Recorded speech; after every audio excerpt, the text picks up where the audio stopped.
on my mind. Somebody in a parachute has just landed on the edge of the ring.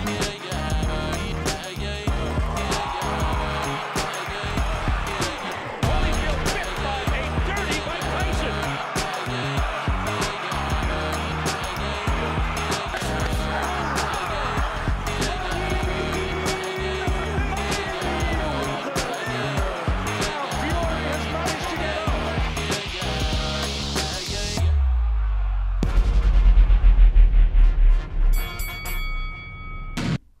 Happy New Year and welcome back to the Boxing Show with me, your host, Rob Tebbutt. As always, I'd like to remind everybody to please like, comment and subscribe. Turn your notifications on for more boxing content.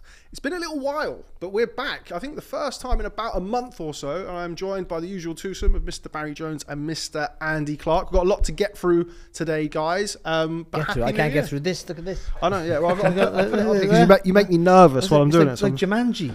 What's going on? Barry's one request for 2024 was something to stop him having to look at my face when we come in here. So we did that for him. But how are we doing, guys? Happy New Year. Yeah, good. Yeah, you too. That's it.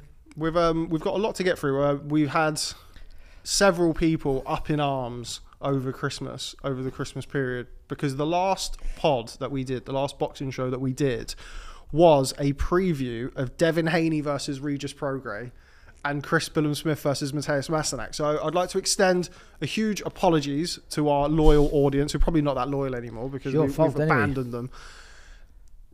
So one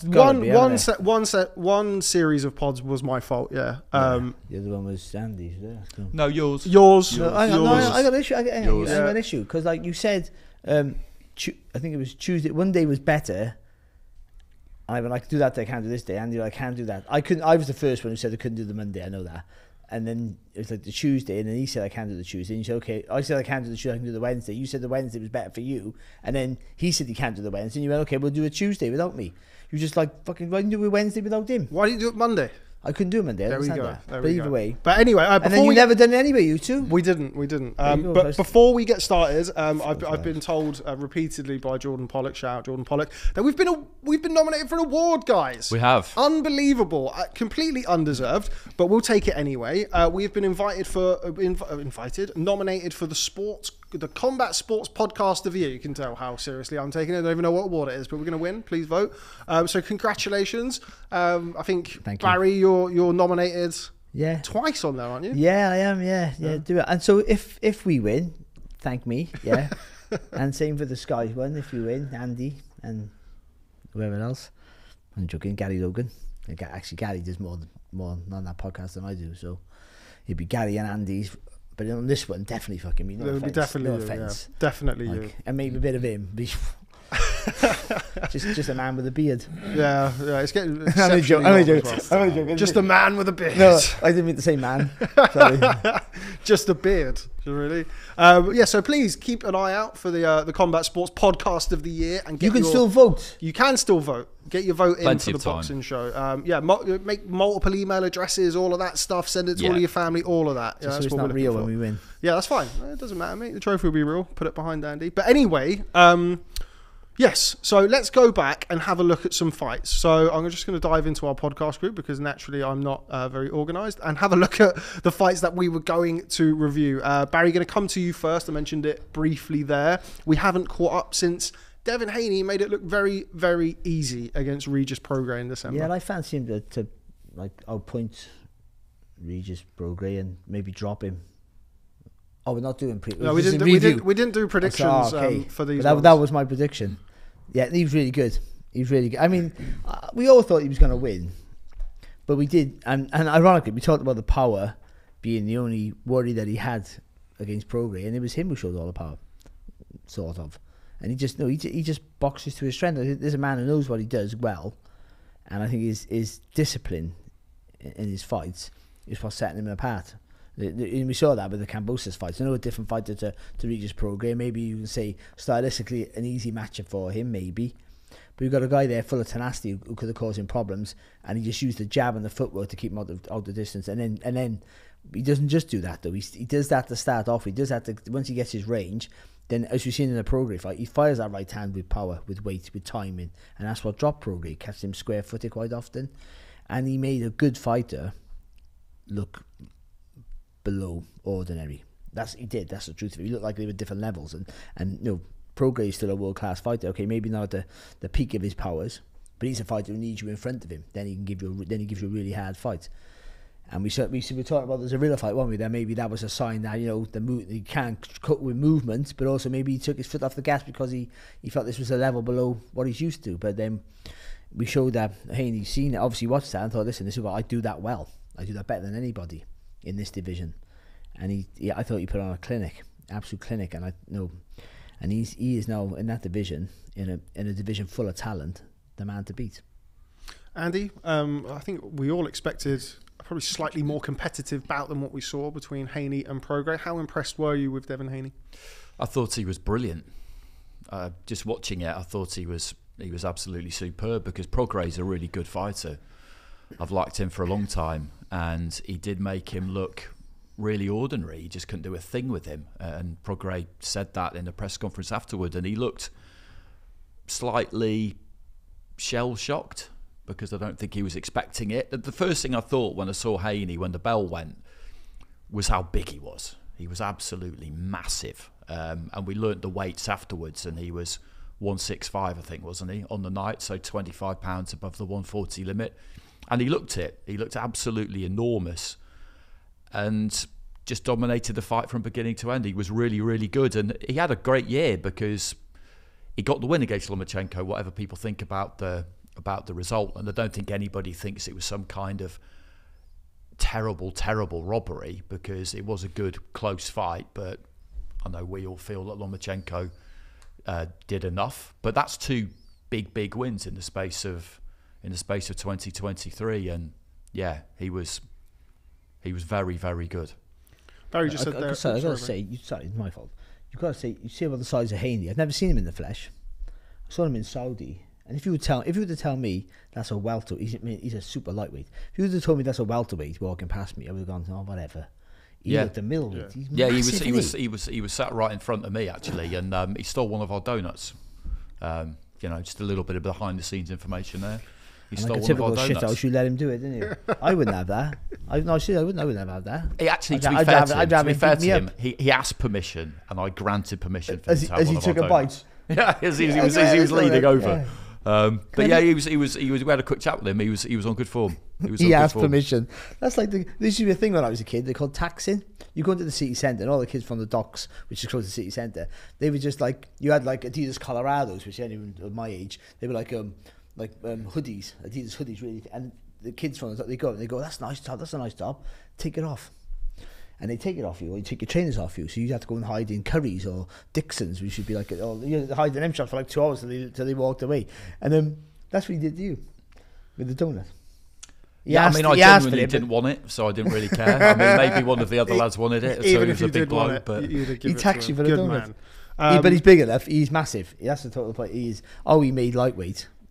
Wow, Yeah, with great exactly. difficulty, as we saw certainly on the last couple of times he hit the scales at 135. Andy, Barry said there that he feels that Devin Haney's now the man to beat at 140 pounds. 140 pounds, arguably the hottest division in the sport at the minute. There's Teofimo Lopez, there's of course Subriel Matias, etc., etc. Do you think Haney's the number one in the division? it's either him or Lopez. I think with Lopez, Lopez did at lightweight pretty much what Haney has done, and he had that initial win over Lomachenko, which was not the first win over Lomachenko, because obviously Orlando Salido beat him, but that was a massive win and a huge upset at the time. So that as a kind of... And a clear win. Yes, yeah. And that as a notch on your boxing bedpost, for want of a better phrase, I think is better than Haney's win over Lomachenko, and better than any win that Haney's ever had, because it was a momentous win. And he's beaten Josh Taylor as well, Teofimo Lopez. Those are two massive wins. In another really good performance. Yeah, in another really good performance. So if you're going on body of work and best wins and that kind of thing, which is what I like to do if you're trying to rank fighters, I would have Lopez ahead of Haney, but that doesn't necessarily mean that I think Lopez would beat him if the two of them boxed. I mean, I'd love to see that. It'd be it'd be tremendous. It'd be a great fight. Yeah, I mean, I don't really know what's going on now. 140, it seems as though Ryan Garcia has moved on. He wants to fight Rolando Romero. Of course, got the WBA title there. Teofimo Lopez, there's talk of him potentially boxing Subriel Matias at some point this year. That'd be great. We were talking about that, weren't we? Why- You know, why with would Puerto you do Rico, that? New York. New York, yeah, Brilliant. that would be huge. And then there's also some talk about Devin Haney versus Sandor Martin, who is mandatory. That's a fight, that is. I don't mind that. It's one for the purists. I think don't we'd mind that. quite enjoy it, but I'm not sure it's going to be one that titillates the casual masses. No, it's not a big name, is it? No, It's a and name of- style-wise, I think. Yeah. It's a hard fight, though. I tell you what, Lopez wanted to fight that lunatic. Is Matias is that's a guy. I'm well happy that he's up for it. That's such an hard fight. Well, we'll wait and see. I think he's going to box Jose Ramirez before then, isn't it? Looks as though that's going to happen. He's when you got to be careful. no, Forget not about- Jose Ramirez. Who's he supposed to box? Lopez. It's been announced, or it's just being announced. Got a good start to the year. But anyway, lots of good fights at 140 pounds. We've got a lot to get through anyway. Let's move on. Going to touch upon very, very quickly, Andy, going to come to you for Chris Billam-Smith's win over Matthias Masternak in December. How to do it the hard way, Chris Billam-Smith. I think we all anticipated a very tough fight for Matthias Masternak. We all know what he brings to the table. I think he brought plenty of it and then some, but ultimately was stopped in the end. He was, and it wasn't a great performance from Chris, and he said so afterwards. He did, as you say, do it the hard way, but ultimately he got the win, and he got it well inside the distance. So, never mind what happened before it, because you always have to kind of analyse the performance and look to improve and all those kinds of things. But in the end, it's a stoppage defeat at the time it came. You know, that is a comfortable result, if not a comfortable night, and people were questioning Masternak and wondering why he didn't just go out swinging. And at the time, I was kind of surprised by the stoppage, because he was getting on top at that point, Chris. You know, the first half of the fight was all Masternak, but that round he definitely made a big dent, and you could see that he had, and there was plenty of time left. And I was thinking to myself, okay, he's gonna. He looks like he's going to turn this around now, and then all of a sudden it was over. And you just felt like maybe he could have given it a bit more, Masternak, given that this is his one and only opportunity. But again, these are easy things to say when you're not the one with a rib sticking out of your back, which apparently was almost what was happening. I've been there. But it was. He's got this kind of habit, Billam-Smith, of giving performances. I say a habit, that's maybe a bit harsh, but against Zhou, that was the kind of performance that would make other people feel like, yeah, I can beat him. And now he's world champion. That performance against Masternak will probably make other people feel like, yeah, I can beat him. So I'm really interested to see what will happen when he fights Riakporhe, which is what we expect to happen. But having said that, we expected the WBO to call that mandatory almost immediately, and they still haven't done it. So we'll wait and see. Barry, if we do see CBS Riakporhe 2 in 2024, how does that go? Well, I think you favour Billam-Smith, but I think I said before, like he's a beatable fighter who's hard to beat. Say that about everybody, can you? But he is. You look at him and you watch him as a studying to fight him yourself, or to train someone to fight him, and he doesn't do anything fantastic, and he does a lot of things not great, but he has an innate toughness which you can factor in at times and gets him through it, and he is more structured than he used to be, and he's a better fighter. He's a good fighter, but there's so many flaws. Which we all got flaws, but you clearly see him with him. He can be outboxed. He's not the fastest of hands, not the fastest feet. So you can do a Masternak. We always thought it was going to be a problem for him. We never thought he was going to win the fight. None of us did. But we thought with that style, the movement, we all agreed that that's Tony Bellow's best win. It was Masternak. Yeah. But we thought, that he gets him he does a job in the end, and he did. But he didn't look great, but he hadn't looked great a lot of times. But he knows how to get the job done, and that's a quality asset to have, knowing how to get the job done regardless of your performance. I think Smith has that. He can push through, and that's why I give him the edge against Riakporhe. But I think Riakporhe it's about tidying up. If he can tidy himself up and make more use of that jab, then I think you can give Smith a real run for his money. But I do think ultimately, I still give Billam-Smith the edge. And now I think he's, even with that under-par performance in his eyes, that's what he'll feel, getting that win, I think that just gives you more confidence. I'm on a roll now. No one can beat me. You start to feel that champion's mindset. Like I'm almost, if I can get it right, I'm unbeatable. And if I don't get it right, I'm still almost impossible to beat, because I'll find a way to win.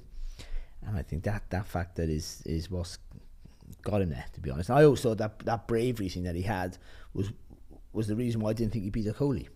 Actually, it's what helped him win the fight, ironically, and his intelligence, getting close to the target and stuff like that. But I thought he was going to be too brave and get caught. And I think that's always the worry with him, that he's going to get outboxed or caught coming forward. Someone like Rapport can hurt you, but I don't think Rapport's tidy enough yet. Still, I still think he overreaches with his shots. Not quite a Coley-esque, of course, but I don't think he still haven't got the judgment of the distance right for what he is. So I think Billam-Smith will get the win. But I think he's won a world title, so it doesn't matter. No, like, you just keep going, don't you? But I mean, I'm talking like, 'cause I was that sort of fighter, win a world title, but I can lose any fight against any kid who I fight in my next defence. Not all of us are like world champions, just going to go from strength to strength. Sometimes you do, but most times you're lucky to get there. When you get there, every fight's just a fight. You can win or lose. You just got to try your best, and that's what it should be. And he's that sort of fighter. Every fight, he could beat the biggest name in the division. He could beat Jay Opataya. I don't think he would, but he could beat Jay Opataya, and he could lose to somebody we never heard of. He's not that good. I think he's that sort of fighter. If that makes that makes total sense. Okay, right, moving on, flying through December. Barry, going to come to you. It's a fight that we were all very much looking forward to. Bam Rodriguez versus Sonny Edwards, the unified flyweight title. Shit, wasn't it? Unbelievable performance from Bam Rodriguez. Impressive stoppage win. And Sonny, I thought Sonny was fantastic. Yeah. I do think, I got to say about Sonny, first of all, since I was Sonny, I thought he showed a bravery, a toughness that people don't think boxers like him have, because they always have it so easy, because they're always out foxing, out thinking, out boxing people. And he showed, I'm tough. He took some really good shots. Even though when I put him down, a great shot I put him down. That was it. He was done. He went head first, but he got on his knees and his forehead hit the canvas. It's always bad when I thought he was done. He got up, but he still wanted the fight on. Bless him. So he takes plenty of credit, and he made Bam work for it earlier on. And so I thought he comes away with plenty of credit. And it was a close fight up until 4, maybe 5 rounds. Bam was ahead, but Sonny was in it, and even beyond that, there was always little pockets where he always made Bam Rodriguez work for it. Had pockets of success with fire back under pressure, but once Bam was in his flow by round 5, and then it was just a slowly beating up Sonny. That's what I felt. It was a fantastic performance. It really was. Like, it wasn't a fight I expected. It was a better fight than I expected, actually. I was looking forward with just seeing how the footwork was going to work. Can Bam spin around the target? Can Sonny stay square on the ropes and make him miss? And none of that really happened. I think tactically, Sonny's a really intelligent fighter. We all know this, intelligent person. Wind up and whatever else what he does on Twitter. But I think his fight management is quite poor still. And he showed in the fight before, where he holds his feet in the early rounds to gain respect. I understand what he's trying to do. And then wants to dance around in the later rounds. And maybe when he's tired and he thinks you're slower, I think that's the wrong tactic. I think he should be confusing you, frustrating you, making you panic very early by making him miss and making him pay. And only just picking up the points. And then hold your feet, because that'll slow your fighter down, tire your fighter quicker. And then by round 6, 5, 6, 7 or 8, that fighter's been missing and panicking and tensing up because he hasn't had the success, or hasn't feel like he's in the fight, even if he's losing, he hasn't had any contact with the glove. And that gives you an endorphin rush. And he hasn't none of that. So he's mentally drained, physically tired, and then you can hold your feet. And I said in the fight before that, back in the UK, that he should be fighting the other way around. What he does in the last round, he should be doing in the first round. What he does in the first round, he should be doing in the last round. And I felt that turned out to be so critical, didn't it? Because I bumped into him. We all saw him in Saudi, but I bumped into him, I think, on the Wednesday or Thursday night. He just arrived late at night in the hotel lobby. So I went over and said, commiserations on the loss. And we ended up having quite a long chat, during which he did most of the talking. I think he was kind of keen to be back in a boxing environment really quickly and kind of address it almost. And it's not like he was trying to make excuses or anything like that. He was the opposite of that. But what he did say was, we talk quite often, don't we, about the need to kind of sell a defeat to yourself or explain it, and that's the first step towards your kind of rehabilitation.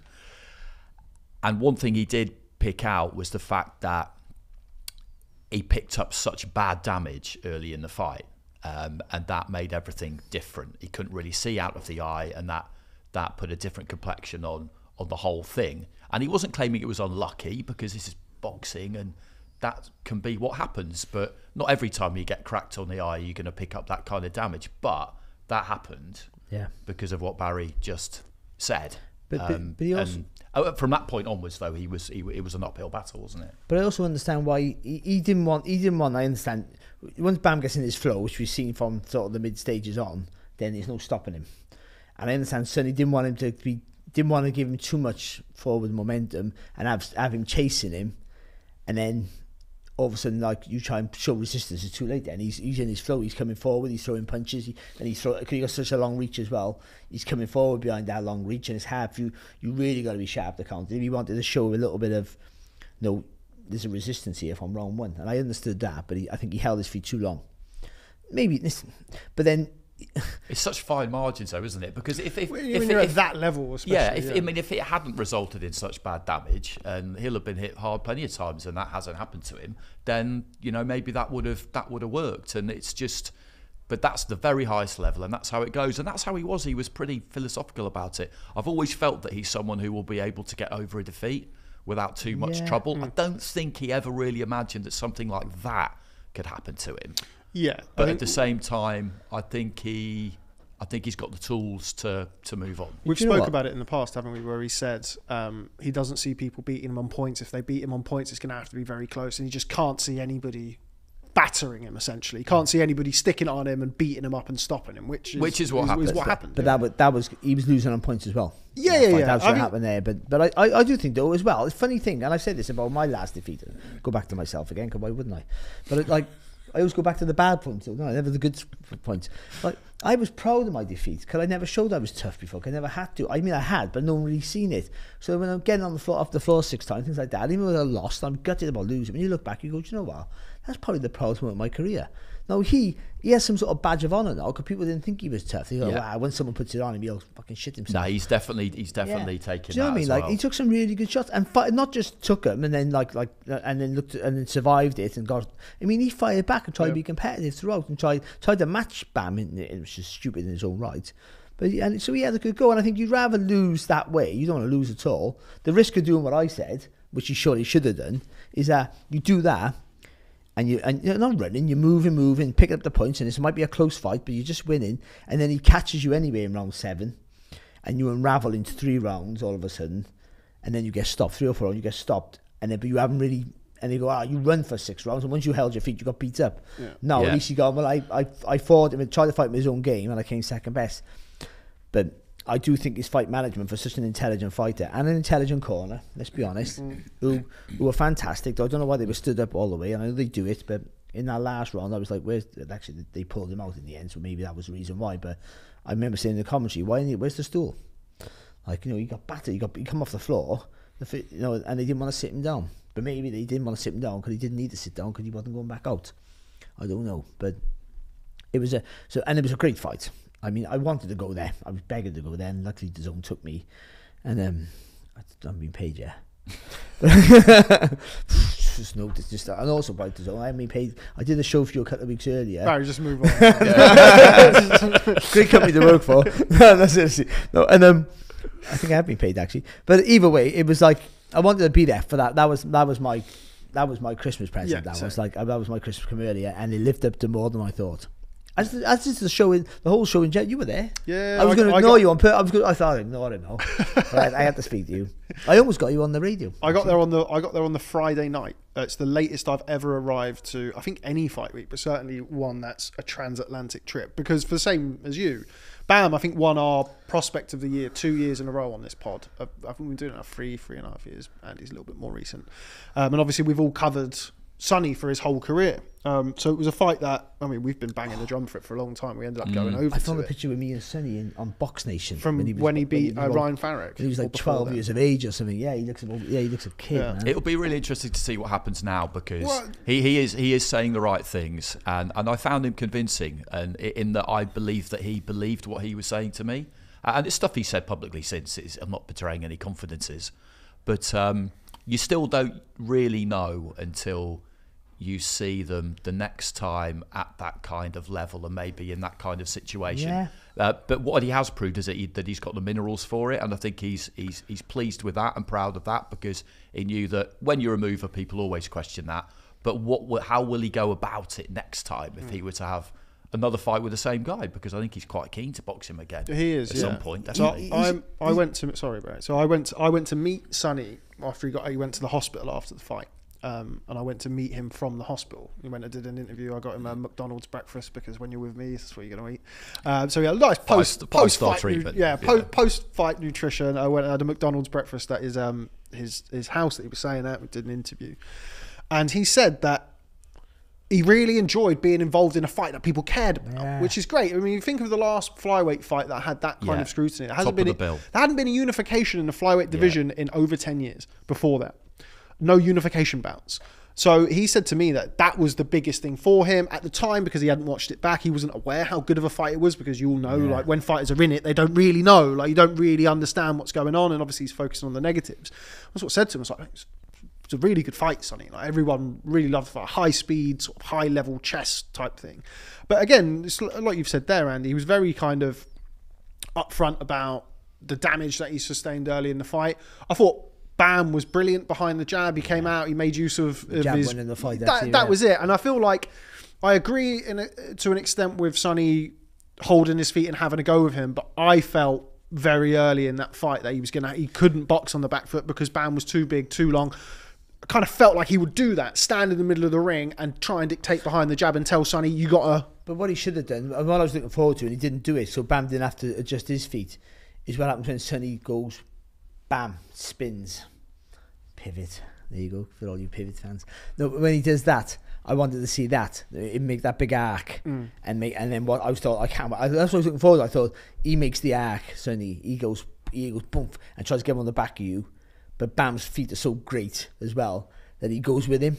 And I thought I was just going to be mesmerised by all that. But Sonny went pretty much back and forth in straight lines, not like conventionally straight, but that's pretty much what he went. He just won't make you miss. First and third, I would say on the night, he went bump, make you miss, went try to go back again. It's so hard, obviously, I think that he could have done more lateral movement, which he didn't quite do.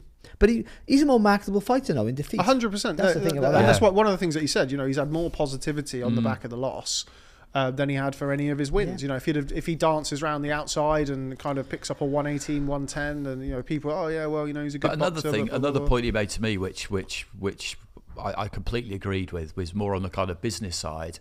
Was outside of the performance in the ring, what he showed during fight week and during the build-up is that he knows how to sell a fight. Yeah. And that he is the kind of person who, if you put him in a big fight, he will max it out for you if you're the promoter, the TV network, whoever it is attached to the fight. And that matters.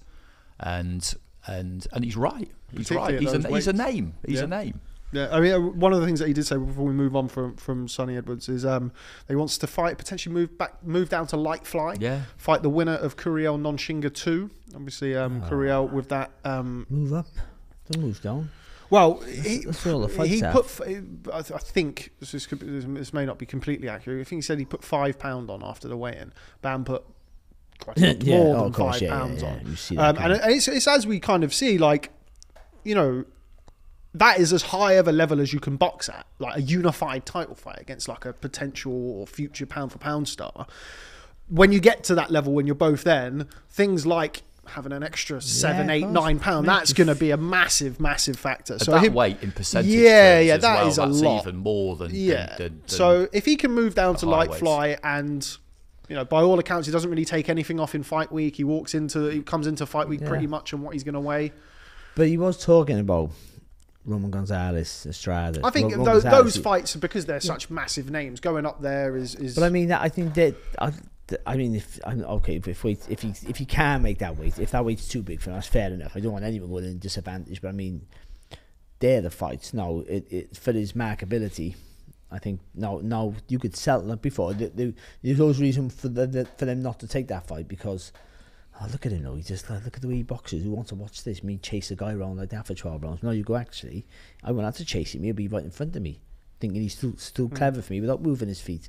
And I think they're sellable fights now for him all of a sudden. I think you've shown that Bam is anyway. Never about Sonny, which was fantastic. Bam was awesome. Yeah, he was all and more than what I thought he was. I think this was a really hard fight for him. Stylistically, this was a hard fight for him. And let's be honest, he never made it look. It was physically he had to work hard, but I don't think mentally he had to make that many adjustments. He was always in control. He looked always in control of the fight, didn't he? Yeah. He made as good of a fight as it was and competitive as those first 4 rounds. That was it. And we always talk about it here, don't we, about how one guy can look like he's got more time than the others. And certainly once you got into those middle rounds, Sonny's fighting to keep him off him. And he used his reach. Yeah. He used that to perfection. Like, he didn't step too close with that jab. He tried to double it up now and again.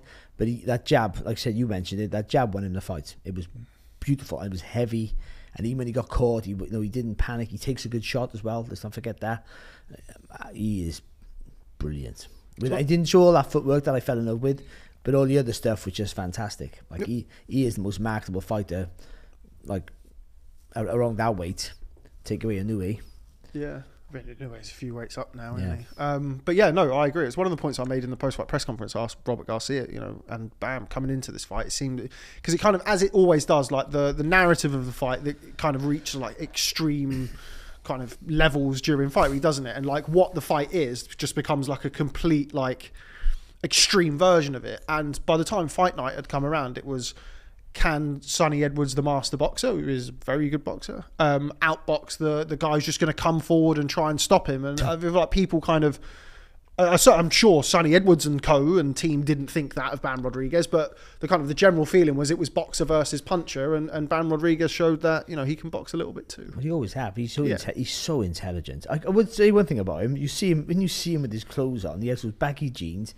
He looks like a kid. You're like going, "Oh, mate, where's your skateboard?" Yeah. He looks like one of those, doesn't he? Like he looks like someone who Sonny would bully in the street. You obviously couldn't, but I mean, that's what he looks like. One of those kids who's like, "Oh no, you stick up for." Like he looks like one of those kids you'd have to stick up for in the street because someone's got to pick on him because he goes up on his. Like my son's into skateboarding. They all dress like that. You know what I mean? Just like you think of people who have a go at them because they're not out smoking, doing whatever they should be doing. They're like or shouldn't be doing, I should say. And you look at him, you just think, oh no. But his face changes on the fight, don't it? I mean, he looks like a different person. I mean, actually, I'm not sure it's the same person. Maybe it's not. And he got a twin brother. It reminds me. He has an evil twin. But his brother don't fight like that. He's brilliant, man. I love him. It reminds me of that Inoue photo. The Inoue photo of him holding all the design shopping bags. He's like, it's just like, if you went and stole his shopping bags, you'd be in big trouble. Looks as though, Bam's already said that he's going to move up. His last fight at flyweight, by all accounts, it was very difficult for him to make the weight. Looks as though he's going to move up now to superfly and chase down Juan Francisco Estrada. But moving away, the final. We've got to do Boxing Day as well for anyway. December the 23rd. Now, I wasn't in Saudi this Christmas. I managed to stay home. But it looked like another unbelievable event. It looked like another huge showcase. Heavyweight boxing delivering again on the night. We're going to start, Andy, with Anthony Joshua. Very impressive return against Otto Wallin. I think we've all sat here before the Franklin fight, before the Hellenius fight, and we wanted to see, quote unquote, the old Anthony Joshua. Did we see that on December the 23rd against Otto Wallin? I think we definitely saw the best performance from him that we've seen, I would say, since he beat Povetkin, probably, which is late 2018. And it was a pleasure to watch. And I found the whole week really interesting with him and Wilder, basically, because Wallin had a lot to say. Joshua kind of flicked the switch quite early, or at least he seemed to. He was quite impatient with media stuff. I sat down with him on the Monday and he was really relaxed and everything was completely fine. And then from Tuesday onwards, he just kind of got more and more cantankerous really as the week went on, but I quite liked it. Whereas Wilder was really kind of zen, you know, he was quite kind of peace and love throughout the entire week, which is different to how he used to be. And then the performance we saw from him was not what we were expecting. We'll get on to that. But with Joshua, he stepped into the middle of the ring and he dominated an opponent who everybody agreed was dangerous for him and never allowed him to win 1 second of the fight, beat him up to the point where Joey Gamache stopped it after 5 rounds and was right to stop it after 5 rounds, because the only thing that awaited Otto Wallin was further punishment and probably a knockout. And it's what we've been wanting to see from Joshua for what seems like a really long time. And as I say, it was really good to see. And thankfully, I haven't seen too many people after the event revise things and say, wow, Wallin was never this and he was never that. The reality is that going into that fight, people thought that was a dangerous fight for the Joshua we've seen recently, and that he could potentially lose it, and he couldn't have won it any more emphatically, to be honest. It was better to see him win it the way he did win it than if he just chinned him in a round, because, as I say, he just never let him into the fight at any point. Equally, I'm not claiming that Otto Wallin is up there with Usyk and Fury and people like that, because he's not. But at the same time, you know, you have to always remember what people thought during the week when you actually then get the result on the night, because people do like to backtrack. They certainly do. Barry? I'm going to backtrack. See, Wallin was never a fighter you thought would beat Usyk, Usyk, Fury, or Wilder. The Wilder we thought we had. But it wasn't about him, it was about Joshua. And you thought with the way Joshua's being performing, with his confidence, it was a real test for him. And a fight he could have lost, I thought.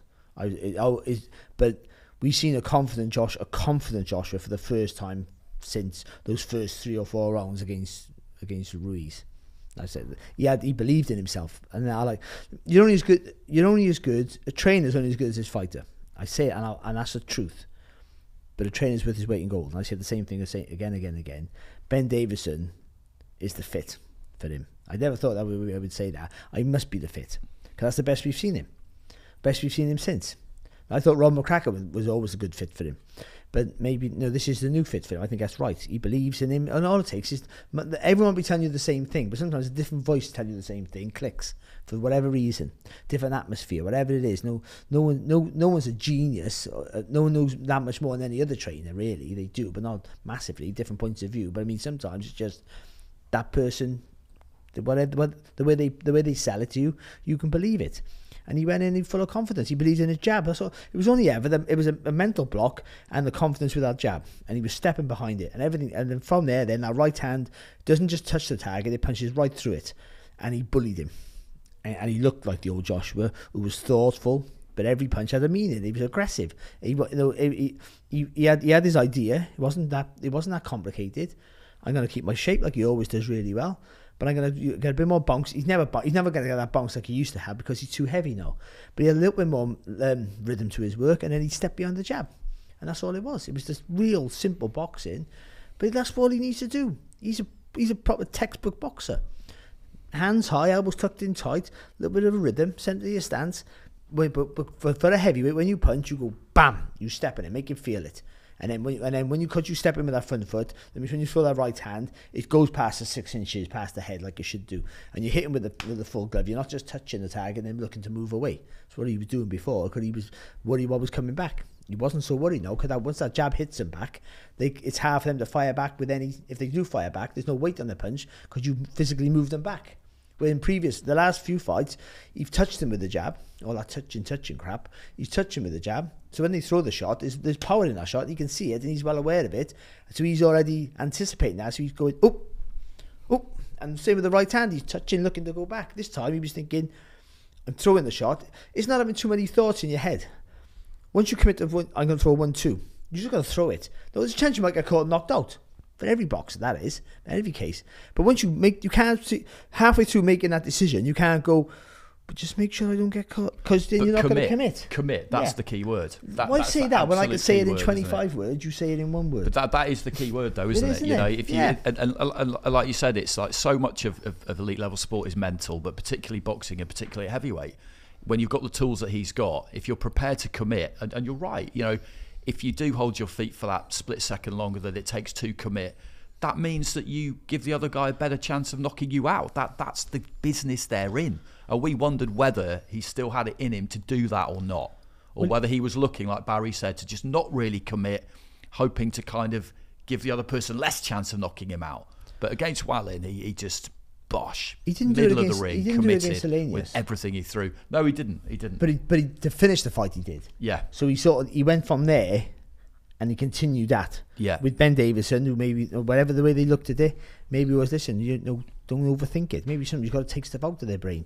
Don't overthink. Don't worry about that. What about this? And apparently, he's always asking questions in the gym. Well, that's always a good thing. But sometimes you've got to, don't worry about it. Don't worry about it. That's not your worry. It's interesting because, I mean, going in, when I first heard of the fit between Joshua and Davison, everybody kind of, what you've just said there, really, over the last few years, everybody's always sort of, you know, Joshua, don't overcomplicate. He's an overthinker. He's this, he's that. Ben Davison, Lee Wiley, Barry Smith, particularly Lee Wiley, very much on the video analysis side of things. Very much watch this. He does this, pointing this out. It is very detailed stuff.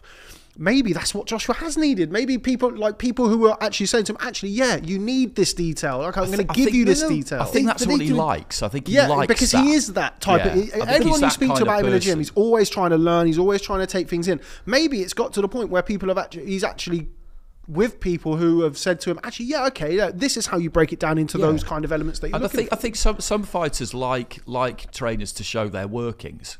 Others will just do it, whatever it is that you tell them to do. I was talking to Frotch about this not that long ago, and he gave the kind of, he said that his relationship with Rob McCracken, he said it was like Daniel LaRusso and Mr. Miyagi, wax on, wax off. Why the fuck am I doing this? I don't see the point. Fuck it, I'll do it anyway because I trust him. That was his relationship. But other fighters, you know, I spoke to Billy Graham about it, and he said he preferred fighters, and Hatton and Macklin were like this, he said, who questioned things, not because they thought you were wrong, but they just wanted to know why they were doing certain things. And that forms a bond. And he preferred fighters who did that. So different people are different. But yeah, what we've always understood about Joshua is that he seems to be the kind of person who he wants to know why you're doing certain things. And he would appreciate being sent I don't know whether they do this or not, but being sent a kind of dossier on the opponent, because he wants that. He wants knowledge is power for him, I think. I just think what's important, though, that they're doing that so he doesn't have to. Maybe thinking, I need to study, I need to do this, I need to study that. I'm not being told about how many punches he throws per round or how many times he puts it, all that stuff. So then you've got Lee Wiley doing that for you. Listen, we got this for you. We do this. This is what happens. So then he can just concentrate on I think you still got to keep him. I think Ben Davison maybe is the buffer between all that information. And so you get, listen, we got it all. We know this is what he does, and you tell him, but you don't have to, he doesn't have to go thinking about it. We know he does this, so we do that. We've studied this. If that's what they're doing, video analysts or whatever they do, which obviously works for them. And you can overcomplicate stuff. Boxing is quite a simple sport that can be quite complex at times. I understand that, but still, I think for someone like him, the overcomplication of, what is he? What am I? He lost his identity. He seems to have got it back. That's the bottom line. He seems to have got it back now. And I think that confidence from there, he's still not been hit back hard yet, so we don't know what's going to happen if he unravels. We don't know, but right now we're the closest we've seen to a 2017 Joshua, like since well, that makes no sense because since 2017. 2017. Yeah, so, I mean, we're the closest since then. I think that's what we want to see. That was the Joshua that we all fell in love with. That was Joshua we thought on his day could beat anybody. And he's not quite there yet, but I think it's a real close step to being close to that. And he might have found a home. And for someone like him who seems like an overthinker, finding a home where you're comfortable, where maybe you can just go, that's a weight off my shoulders, which he had, I thought, with Rob McCracken. But since then, he's been a bit lost. And all the trainers he's had have been fantastic trainers. Not everything's a fit. I think he's found it now. But on the night, he was, as you said, we were all happy to see he was good. He was exciting. And when we got a Joshua who's on form and he's exciting, it's great for boxing. He looked like he enjoyed it on the night, he really which was did. nice. And as much as this probably sounds not very nice to the layman, he enjoyed hurting Otto. Yeah, he Wallin. did. He did. He He enjoyed, should. yeah. But we haven't seen that He really. did, and during the week as well, he was looking forward to doing it. Yeah. Because one thing he said to me on the Monday was, yeah, look, I've been hitting the pads with real spite, and it was exactly what you just said. He said, punching through that target, wanting to hurt that target. That's what I've been doing, and that's what I'm looking forward to doing. And the longer the week went on, I did kind of think to myself, I wonder if Otto Wallin is talking himself into a beating here, because he had a lot to say, and that's fine. But on the night, everything he said proved to be completely and utterly wrong. So what we mentioned earlier, Barry, about the film study, Lee Wiley put something out the day after the fight, I think it was, where they showed some of the film study that they put together for Otto Wallin, where Otto Wallin brings the back foot forward when he's throwing the left hand sometimes. Leads off for the left hand, squares up, and the shots that did the job, which was the right hand left hook, was exactly that. It was exactly what they'd obviously drilled in the gym and what they'd obviously prepped in the gym, and obviously would have done that with other coaches as well. But they seeing were that is always his best punches, though, weren't they? They were always, no, I think, I still think, as much as all that helps, and they're doing it, and obviously it works, and it's worked, clearly it's worked. But with him, I think the simple is the best. I think giving him too much information just clouds his judgment and makes him overthink stuff. And then with overthinking, you become negative and tentative. And I say that because I look in the mirror, because that's what I was like. You always think it's so much that you don't commit to anything, and that takes away your power. And all boxers are like that, movers. You think too much. You've got a good boxing brain, you think. But actually, the great fighters like Leonard and all those, and they knew when to switch their brain off and go for it. Educate your risks. But then if you overthink stuff, you see some of those fights with Lennox Lewis, some of those fights were boring because he had a really good boxing brain. But then in the fights that mattered, when he was at his best, at some point he would just switch his brain off and go for it. And that's what made him an all-time great. Same with Ali, great boxing brain, but those stand-up moments is when there was moments of brilliance all throughout his career. Anytime you just close your eyes and boom, brilliant. But some of the great wins was when he just switched his brain off and went for it. And that's the difference. And Joshua now is, if you can get that right, then, and if you're only as good as your last fight, where is he in the heavyweight rankings? Well, this is one of the things I wanted to talk about. Exactly. You go back 3-4 months ago. It's a crazy division, and you look at where it is now. You got Fury on the back of the Ngannou performance. You got Usyk, who didn't sparkle against Daniel Dubois, got the win in dominating enough fashion, but it wasn't peak prime Usyk, whatever you want to call it. Deontay Wilder did what he did against Joseph Parker. Dubois' last performance gives Usyk's win a better look. Yeah, for sure. Yeah, I mean, it's my kind of point in it is that it takes one win or one performance. Is sometimes the fighter doesn't even need to be involved. Musical chairs, isn't it? That's what's so great about it, because at the start of the week, you looked at Wilder and Joshua, and everybody agreed that even though Wilder had just that 170 seconds since that third fight against Fury, because he chinned Helenius and because of the way he boxed in the third fight against Fury, everybody agreed that Wilder was the guy who could still commit. He still had the eye of the tiger, still prepared to roll the dice, whatever phrase you want to use, that you have to have at heavyweight boxing, and that Joshua maybe didn't. That's how we started the week. And then you finish the week and it's the other way around, and you're looking at it and thinking, Joshua's rediscovered it. Has Wilder lost it? Has he now got civilized? Has he lost the ability to pull the trigger? All of that stuff. It's amazing how quickly things can turn around. There was a point in their careers when they were both champions, and if that's a long time they were champions together, that I always thought Joshua would beat Wilder because the more direct route that he would take. Yeah, I was the same. Even Wilder was like a bigger puncher, obviously, one punch hitter, and would commit. The fact that Joshua was direct and always neat with his work, he would get there first, and I think he would always win. But the Joshua of the last few years, you thought, in no way can he beat Wilder because he would be too tentative and he'd be in that horrible range where Wilder gets right full extension with a wrong right hand and you're done. So he wouldn't commit to an attack, and Wilder have no respect for him.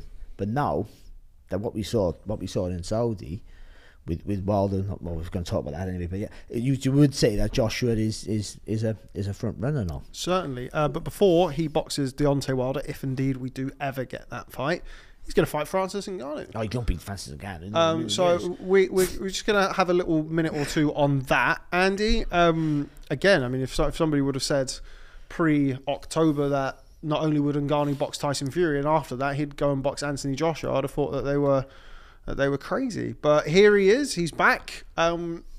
and he could be the richest. I'm pretty sure he's already. To be fair, he might not be the richest 0-1 fighter because I think Conor McGregor probably is, but he's number 2, which isn't bad company to be keeping. And he's got himself another big fight against Anthony Joshua.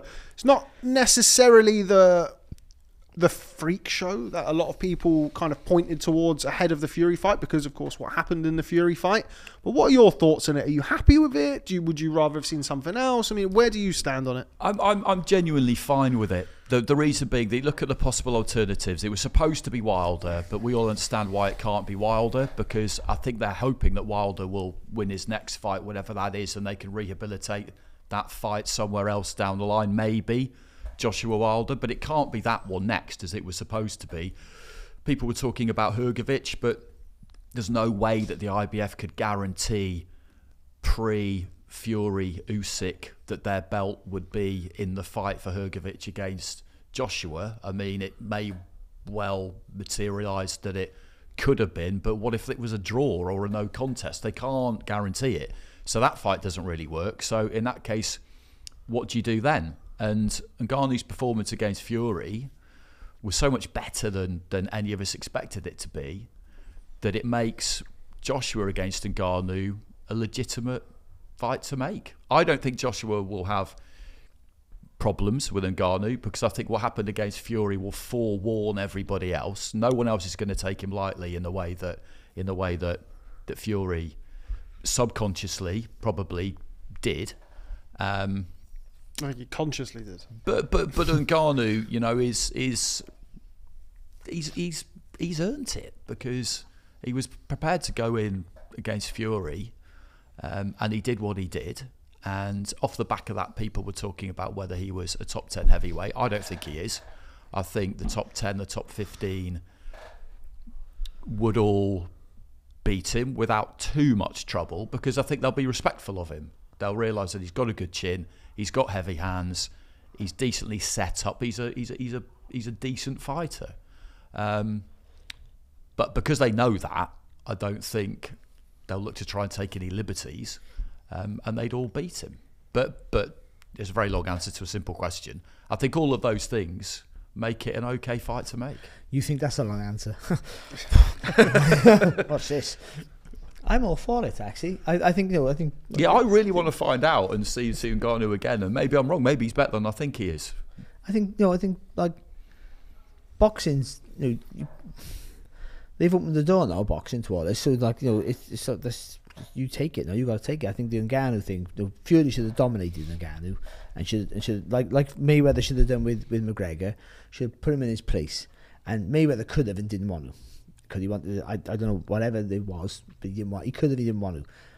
I'm not sure Fury could have. To be fair, I thought he was going. He tried, didn't he? I thought it was going to be an easy fight, like we all did. And I said, if Fury doesn't do what he wants to do when he wants to do it, it's an embarrassment for boxing, and I have to stand by that because I said it. So I think it was an embarrassment for boxing. That a guy who'd never boxed before, even though he was obviously a combat sports expert in MMA. I say UFC, but it was UFC, but MMA is the sport. And I don't watch it. I got nothing against it. I just don't watch it. That's all. Like I don't watch other sports. I mean, I understand how brilliant and hard and tough it is, but I just don't watch it. But I watched a bit leading up to him and him bringing the mistakes he made when he threw that big right hand. I understand you putting that right foot forward then to get close to do the grappling, isn't it?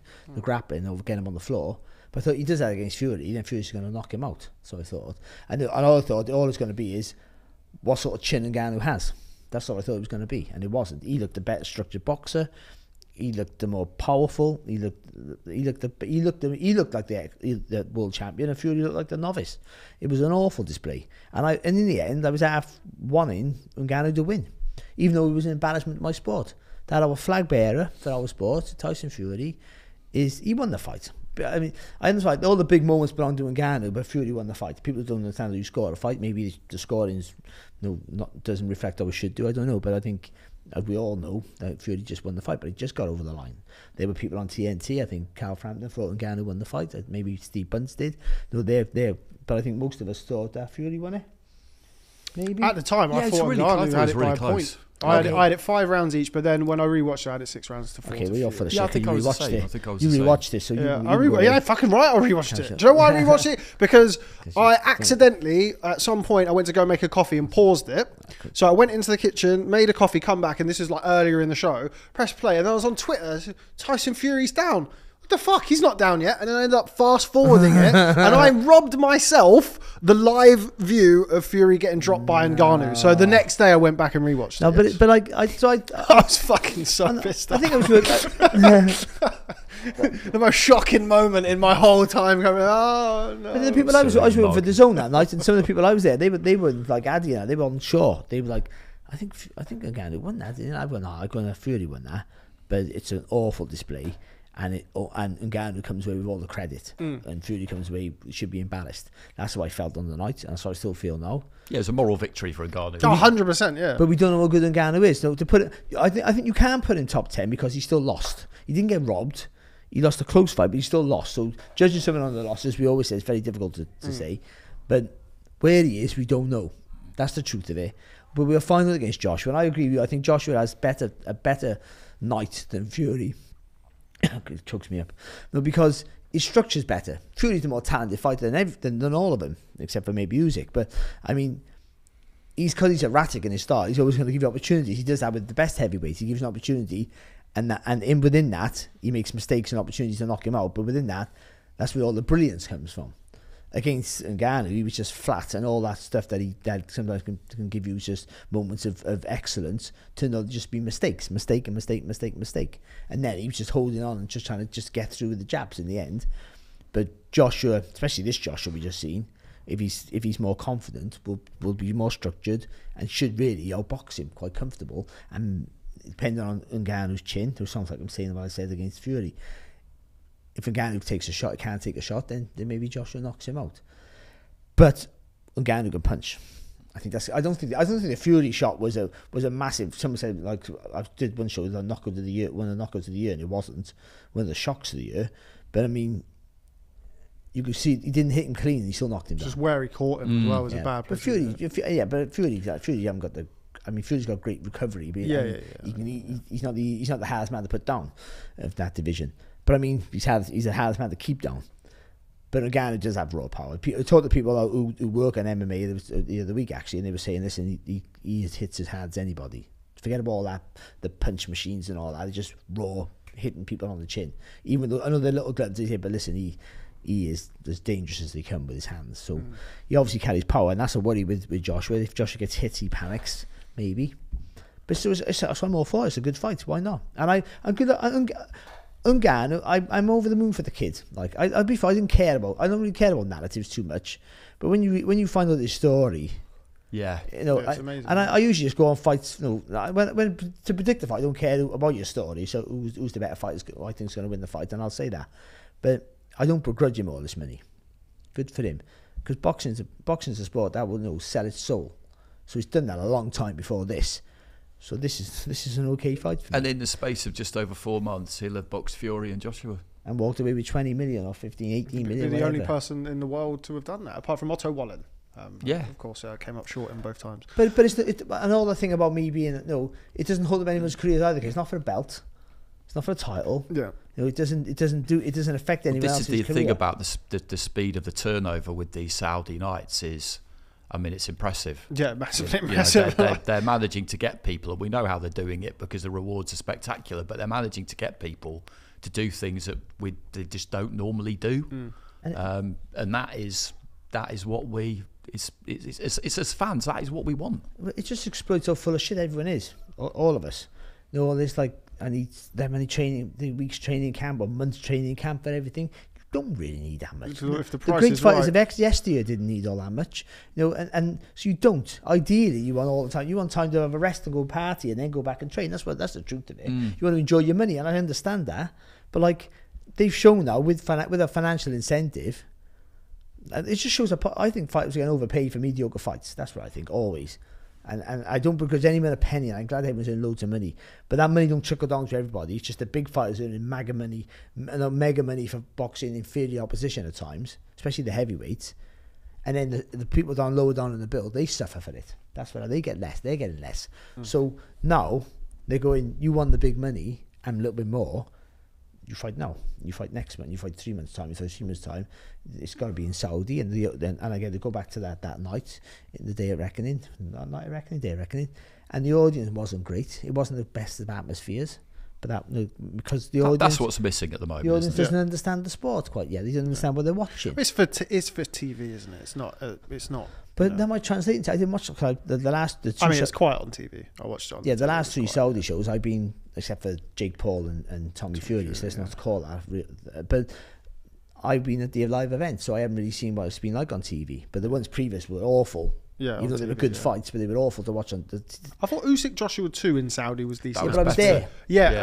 And also that was indoor. And that was really good. Yeah. That was much better. We're going to have to move on because we do have to still talk about the fight that's coming this weekend. But before we do move on, the final fight that we're going to discuss from... anyway, you won, you're great, you're undisputed, brilliant, see you next year. Well, this year. Anyway, Deontay Wilder versus Joseph Parker. Now, who could have predicted that Joseph Parker here we go. would beat Deontay Wilder? The worst thing about all of it is we didn't do a fucking preview show, so I didn't get to sit here and make the pick. But I'm shut up about it. I mean, literally, it was. I spoke to you during the week, and you said to me then, look, looking at him on video, on interviews and stuff like that, and just the whole his demeanour and how different he was, and none of that darkness that he'd bring to fight week, and bodies on the record that you fancy Joseph Parker. So this is not this. I know how you got there, and I understood what you were saying.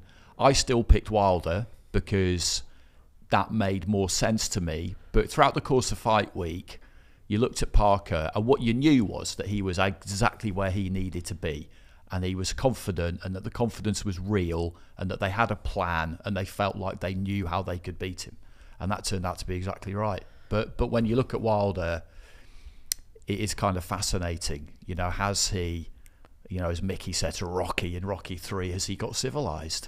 Has he lost that edge? And he referred to it himself in the ring afterwards. And has he lost that ability as you get older to pull the trigger? And he said that in an interview afterwards as well, didn't he? I was kind of seeing the punches, but I couldn't quite land them. So maybe the ship has sailed for him.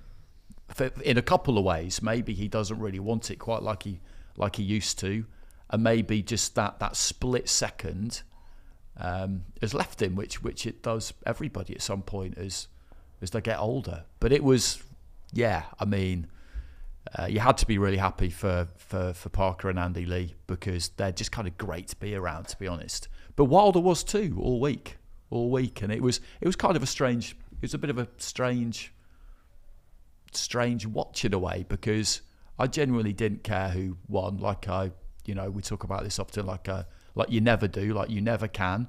But when someone's that far ahead as Parker was, towards the end, I was kind of thinking to myself, Don't get knocked out. Don't get knocked out. Yeah, I was thinking, don't get knocked out now. I was thinking it as well, mate. Don't worry.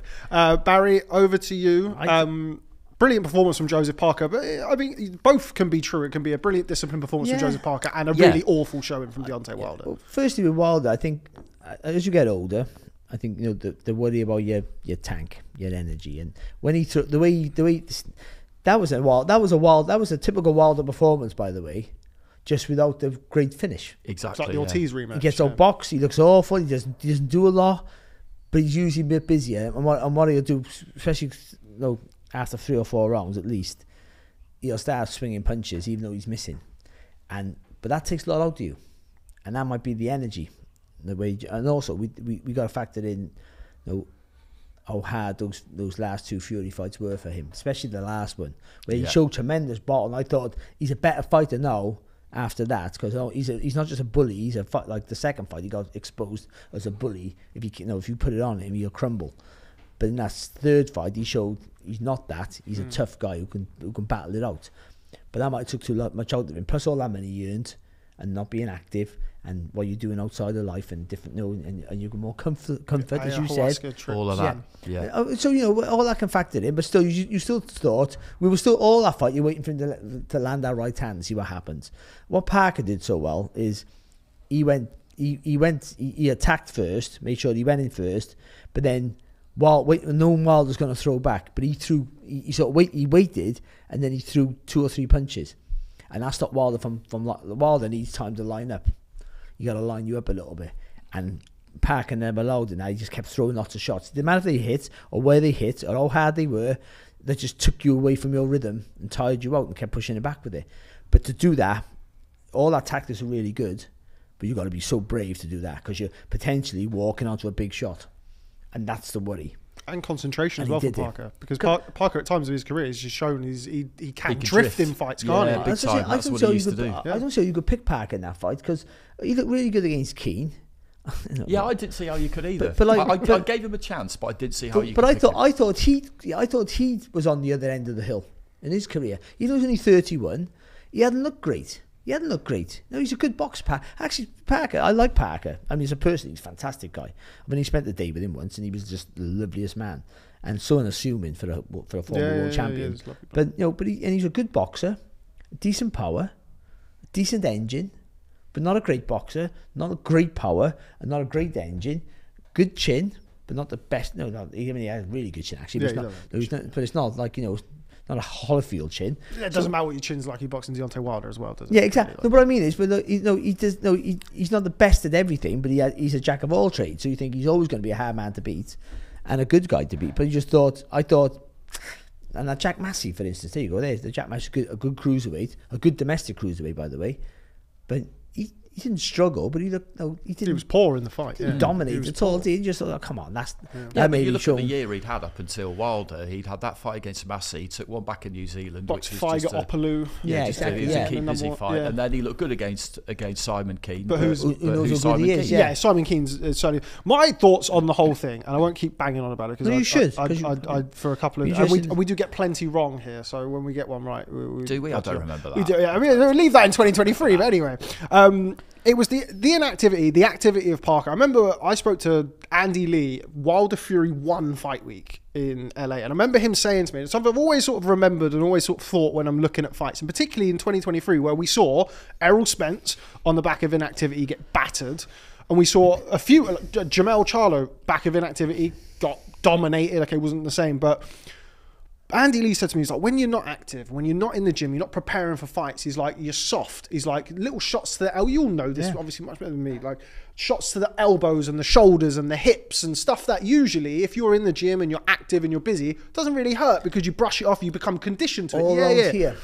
Yeah. When you first start sparring, the bruise, you don't see it, but you feel it for ages. It takes a while to get used to it. And he said that, and I always kind of remembered that. And then when you look at, for me, a big factor was the 2 Fury fights. The 2 Fury fights. He took 2 career-ending beatings in those fights, back to back. Okay, the beauty, the only good thing about it was they weren't within 3, 5, 6 months of each other. They had a break, but still, when you're in your late 30s, 2 absolute shellackins. Then he had less than a round against Robert Helenius, and Parker had been busy, been active. People looked at the Joe Joyce fight. 2 totally different fighters, Joe Joyce and Deontay Wilder. Joyce, I thought that was the best version of Joyce. Okay, whatever happened afterwards with Yang.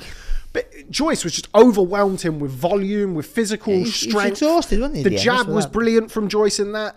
And that was never good. Like Wilder was never going to break him down with the jab. He was going to catch him with a right hand or what. And one fight was going to come along like it almost did in the second Ortiz fight where you're just not going to land it. Or the Fury first fight where you just don't land it.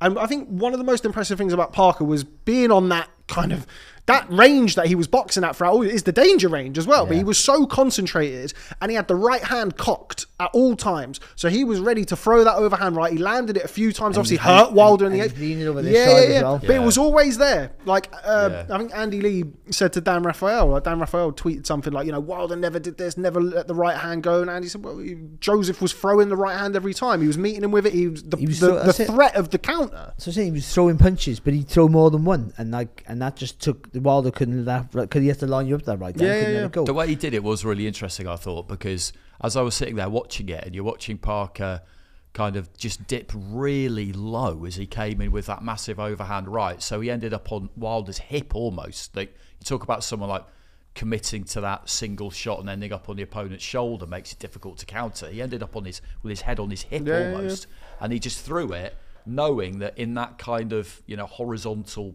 plane it was going to hit something. And as I was watching, I was thinking to myself, I can't ever really remember Wilder as somebody comes in, taking his feet out and landing an uppercut, which is what he kind of needed to do. And I just thought, I was racking my brains, and I thought, I can't really ever remember him doing that. But your breakdown there, I was playing that around in my own head during the week, and that was my kind of caveat when I was talking about the fight, was what those two Fury fights might have taken out of him, and the inactivity and all of that. But still, at the end of all of that, I still thought Wilder would have the ability to land that shot like he always has and win. Because you just think with Wilder, if he can hit you, and Parker's not the he's not the hardest to hit. No, So- and he's become easier to hit the longer his career has gone. Yeah, I so think you because just thought he was hard to hit that because of bending on and all the rest of it, and because he kept his hands going. But either way, I just thought before it, like, if he hadn't looked fantastic, and if Wilder can hit you, and he can hit you consistently, but then Wilder never let his hands go. He didn't let his hands go free like he usually does, and you have to give Parker credit for that. But if Wilder can't pull the trigger, he's just a tall, skinny target to get beat up by everybody. Yeah. You know? That's what I would say. But if he's still got it in him, But what do you think about that, though? Do you think that is what he is now? I think he's done personally. He might be I done. think he's. The problem is with this division, though, is as always, but especially in this era, one half decent win puts you back at the very top. Yeah. Not even close in the mix, puts you back in the top 4 straight away. So he can always land that right hand, but he has to be fitter and committed. Like we just saying with Joshua, the same sort of ethos. He has to be committed like he used to be. He thought, I got so much power. Whatever happens, when I hit you, you're done. And maybe that psychological thing with the Fury fights or whatever, or like just life in general, because he's getting older and softer. As you older, you are softer. Yeah, gentle I am now. Yeah, it was that's it. So it could be a terrible combination of that edge has gone, but mentally that edge has gone, but also physically that split-second timing has also gone. And if that's the case, then I'm afraid he is finished. And he did give a brilliant example of something we've talked about numerous times, about kind of selling the defeat to yourself. I was saying a few weeks ago, the most honest response you get is the immediate one. Yeah. And in the ring, it's a fair cop, Gov. It happens. He was the better man on the night. Maybe, and then he talked about maybe it would be the last time we saw him. But then really quickly afterwards, it started to change, didn't it? Yeah, and afterwards the narrative started to change. Joshua was glad that I lost. Yeah, this gives him the perfect excuse to avoid me now. Yeah. I'll get the dog back and all this kind of stuff. The dog side of things, which wasn't really something until in fight week when I was messaging you, like, fucking Wilder doesn't look, but like, it wasn't until fight week. Like I think I can speak for all of us and say we all fucking hated when Wilder would turn up talking about bodies on his record and stuff like that. You hate it. You never want to hear somebody say that stuff. But it gives you an insight into what his mentality is around that time and how he goes about things. And there was none of that. And to me, and it's all very well and good saying it after the fight, and considering when you've looked at, Ortiz, Spilker, Molina, these other guys who he was getting outboxed and he was losing rounds and eventually he comes up with it. It's all very well and good in saying, oh, well, he believes in his power after he's got the knockout. But it didn't feel like to me on the night that he believed he was going to land the shot. It just looked as though he didn't quite have it. He didn't have that spark that he needed to land the shot, whether that's mental, physical, combination of all of it. But it didn't look like he ever felt like he was going to get the shot off. Like, even when he was losing rounds against Ortiz and all of these other guys, he was still in it. He was still trying. He was still making a fist of things. And it just didn't look like that was ever really part of his plan. No, I agree with that. It didn't. And once that happens to a guy who's so reliant on seeing the fraction of a second and then covering the distance really, really quickly, getting close and getting the shot off, I don't know, you'll know better than me, I don't know if you can ever get that back at that stage of your career. It is very, very fine margins in all sports. Yeah. When any sport or hand-eye coordination, reflexes, timing, it is a fraction of a second, and you start getting hit with punches you used to get hit with, and you start not landing ones you used to land. And that's just getting older. I don't think there's anything, there is nothing you can do about that. No. And I think punch resistance wise as well. He got buzzed by a jab in like the second or third round. Parker landed a good jab and it just rocked him back and stiffened his legs. But I would say his balance never been the greatest. No, for sure. But there's difference between being off balance and being buzzed. No, I don't mean to be like off balance, but I mean to absorb a shot. He's always too high on his toes. Yeah. Like he's 6'7". He stands at the full length. He has a wide stance, but he gets his feet together close to go, like almost when he's trying to defend. I'd say that he used to throw blindly before, which was like, because it made him technically awful to watch sometimes, but that's what made him effective. Well, kept you on the back foot. Yeah. I mean, technically, you're always on the back foot because all the power comes on the back foot even when you're advancing. But I mean, kept you in retreat because you woof. Like Chris Eubank used to throw this overhand right years ago. He'd throw that, he knew he'd miss. He'd throw with so much vigour, and it was like a whoosh, that people would just back away from it because I'm anywhere near that, I'm going to get knocked out. You had the confidence in it and the belief in yourself that actually, if I stay close here, I can run underneath that and catch him. But he wanted to see the target before. That's what he was looking for. Like you should see the target before you throw the punch. Because that makes the punch more effective. But there's a time gap there, isn't there? Again, about like not committing to your attacks quick enough. There's a time gap. Before he would just swing shots and miss, but then he just catch you. It doesn't matter.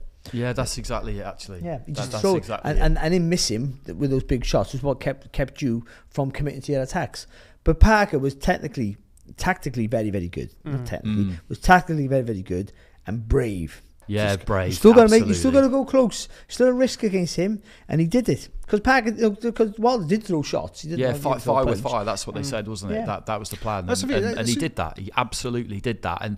And that, yeah, he was waiting for the opening Wilder in a way that he never used to, and then when he did see one, he couldn't pull the trigger in time, and Joseph just like didn't give him that many either. That's Parker won the fight. Wilder didn't throw it away or lose it. Parker won the fight. Remember that. Yeah. Whatever Wilder wasn't this, wasn't that, but maybe he wasn't. But Parker didn't allow him a chance to do some of the things that he would normally do. Wilder's always been awful to watch. He's always been technically poor, though he shouldn't be for what he has in his locker. He should be great. But with Mark Breland in his corner back in the day, you sure he'd never listened to his trainer because Mark Breland was textbutly beautiful to watch. So like, and tall for his weight. So he's the best guy to have to throw a straight left and a long right hand. He was the best guy to have in your corner over anyone in any training in the world. And he couldn't get that right with him. So he either couldn't do it, didn't want to do it. Either way. So he's always been technically poor, but still, he always found the way to win. Parker was brave, and he was tactically spot on, and he pushed him back, and he got in close, and he leaned over to the right to not take away the power from the right hand, just so, because Wilder was looking for the target clean, he just didn't feel like he was confident enough to throw it because he felt you were too far away, maybe. But either way, the tactics he had, you have to be brave. There's always a risk of getting caught, catching that shot that's just coming through, and that's the end of you. So it wasn't the best performance. It wasn't the best performance of the night, I don't think. What was? Dubois. Yeah. Dubois was the best performance of the night. Josh, a good performance as well. No, yeah, Dubois was massive win for We don't have time to talk about the rest of it. We do have to talk about Artur Beterbiev versus Callum Smith. So that's going to be the end of our 2023 review. Shout out Neuer anyway, undisputed champion super bantamweight. Maybe next year we'll talk about you. This year, sorry. Anyway, right. Yes, let's talk about this weekend. Artur Beterbiev versus Callum Smith. We're eventually there. It's been delayed. It's been a fight that's been talked about for a long time. Andy, going to come to you first. It seems as though the general feeling is that Beterbiev, while a favourite, Callum Smith has a very, very real shot here of producing what would still be a pretty sizable upset. I find this a really fascinating one because for every argument I come up with for Callum Smith, I could come up with a counter argument.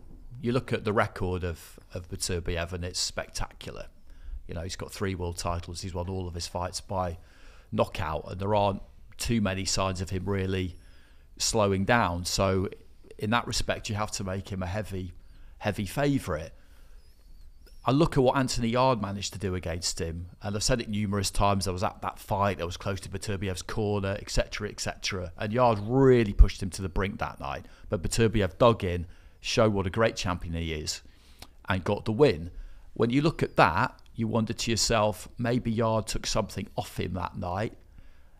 Beterbiev's older, another year older, hasn't boxed in the meantime. At some point, as we were just talking about with Deontay Wilder, there comes a night where that split-second timing isn't quite there anymore, and you're a little bit vulnerable. And Yarde's performance, I think, will have taken him closer to that night. And you look at Callum Smith's credentials, and he's been a world champion at super middleweight. He's been a highly rated fighter for a long time, and you feel like maybe in that regard you would actually put him ahead of Anthony Yarde. But is Smith capable of doing to Beterbiev what Yarde did? They're different, aren't they? The two of them as fighters, they're different. And the answer to that is not necessarily. So I do give Callum Smith a chance, but I do think it does rely on Beterbiev having lost something, which could be the case. We were talking before we started recording, and Dmitry Bivol gave an interesting insight on it, where he said, listen, Callum Smith's 6'3", he's a big, tall fighter. Now, if he used those advantages, used those tools, ramrod, jab, long 1-2, kept his man on the outside, if he boxed like that against somebody like Beterbiev, that's how you beat somebody like him. But that isn't what he does. He will invite Beterbiev in, and he's not a man you want to be inviting in to your front room, is he? For a scrap. No. So Beterbiev for me is still a heavy favourite. But yes, I do give Callum Smith a chance, but it would be a massive win. And when you think about great away wins, and when you look at the bare statistics, this would be an absolute monster win if he could pull this off. Barry, Andy's kind of talked around it there. You've got Beterbiev's not boxed since Anthony Yarde. He's 39. I think he's 40 in a week or so, or in a couple of weeks. So he's a couple of weeks shy of his 40th birthday. Callum Smith can punch. I'm selling the upset here. Callum Smith can punch. He's had 2 spectacular knockout wins at light heavyweight. Anthony Yarde did give a very good account of himself before being stopped. Can Callum Smith get it done this weekend? I don't think he will. I think he's not stylistically. I don't think it's not a great matchup either way. But I mean, he has the ability to throw the right shots to give Beterbiev loads of problems. But again, I do think he boxes too short. Everything's too mid-range, and ultimately, and that's I think those are the shots that can win him the fight. But he has to be longer first, and then I'm going to say invite Beterbiev in, but you got to give him something to avoid first, something to slip. You always got to set it up like he's going to slip my jab, and then when he comes in, I got to block. And I think that's the shot. You got. If you can block a shot from Beterbiev without pushing you back, I don't see that happening either. But I mean, because the sheer weight of the man's power. But I mean, you need a block. So that right uppercut of Callum Smith and that left hook, are great shots against Beterbiev. I think they're fantastic shots that can work for him, especially when he leans back with that left hook. You get loads of whip in that shot, and I think that's a shot that can really hurt him. And the uppercut sets it up, so you lift the head up and then you spin it across. But you can't just walk in and do that, because you're gonna get caught. You got to do it behind the jab. You got to jab, hoping he slides in. So he will. So when you throw that jab, Beterbiev will put his head here and throw that right hand over the top. So you got to somehow throw that jab, and as he throws that right hand, you got to be able to come back and block it. It's easy. Come back and block it, and then there's a gap there for the right uppercut. But then when you throw that, you got to make sure you transfer your weight solely to this way. So when you throw that uppercut, your shoulders protecting your chin, so you don't catch that left hook. For you to then bring the left hook round. Have more than that though. You got to have your right foot back a little bit. You got to still got to have that wide stance to lean back when you throw the left hook. So if he throws his left hook, it comes here, and you go bam, piece of piss. Let's just work on that. But you're talking like I think that could work for him. That solely actually, but have you said this already? We said this off air. People think, oh, it was you. People think Beterbiev's just this come forward, walking monster, just beat you up, and he's not. He doesn't look like Bivol. He doesn't look like he's not slick and with his punches and doesn't bounce on his feet. But they close the distance really quick, and you don't understand how. Like Canelo's not like fleet-footed, but they close the distance quick, and you go and fighters think, "Oh, did he get here?" The difference with Anthony Yarde tried to walk him down, because Anthony Yarde's such a big, and Anthony Yarde's the biggest light heavy you've seen in your life. He's wide and he is tall. He's so he has an imposing figure that he can walk you down, or he can put you under pressure. But then Beterbiev showed there that he has decent footwork to move around the target, but still come back with some weight in his shots, and then ultimately walk you down in the end. So I think it's a hard ass for Callum Smith. when you look, I know he hurt his bicep and maybe things weren't right and it was the pandemic and everything else against Canelo. You have to sort of look at that was his biggest test, and against a guy who walks you down with power and with hooks and uppercuts, and it's totally different. But that's what Beterbiev does. The difference is Canelo's 5'7". Yeah. Yeah. This is one of those interesting ones where when you kind of compare notes on it with colleagues from across the water and in the United States, Canada, you can get two completely different takes. So I did exactly that at the end of October in Saudi. I was chatting to some of the guys from Top Rank, obviously Beterbiev's their guy, and they said, I give Smith a chance in that fight. I think he's dangerous for Beterbiev. Smith's a really good fighter. And they just turned around to me and said, based on what? Based on what? His biggest win is George Groves, whose body had broken down. He was fighting essentially with one arm by that point. Other than that, he didn't really show any ambition against Canelo and got beaten up for 12 rounds. And that's their take on it. Now, these are two extreme ends of the spectrum, you could say. I don't think I'm at the extreme end, but we because we know him, we know Callum Smith, and I think he is a really good fighter. But when you look at what they're saying, how good is he? You could argue that we don't really know. Tunde said the same thing, Tunde Jay, in an article I read with him yesterday, and he said basically what I'm saying now, which is that he believes that Callum Smith is a really good fighter, but he understands that argument. Yeah, I mean, You could say the same for Andy Ad. Fully boxed Kovalev. How good is he? We don't know. He hasn't boxed anybody. And even after Kovalev, but he still lost. And against Beterbiev again, how good is he? Because he did really well against Beterbiev, maybe better than anyone else. I know Callum Johnson knocked Beterbiev down, but still, he's more competitive in the longer distance. Still got stopped in 4 rounds, which is always worth pointing out. Yeah, but but still, he like. But Beterbiev shows. He can be knocked down, he can be hurt, he can be put on his heels, but still, ultimately, he knocks everyone out. And you have to go back to Callum Smith's fight against Canelo, because will he clam up a little bit like he did again that fight? Did he learn his lesson there, or will it just be I'm in this again? Also felt like he struggled with John Ryder putting the pressure on him as well. Yeah, John Ryder was physical with him, got close to him, was working the body. Those little uppercuts on the inside were landing. I think we all felt John Ryder won that fight. Got right on top of him, didn't he? Didn't give him any room at all. And that's where for me this fight comes down to. We kind of talked around it, all of us, about the fact that Callum doesn't box like a guy who's 6'3", 6'4".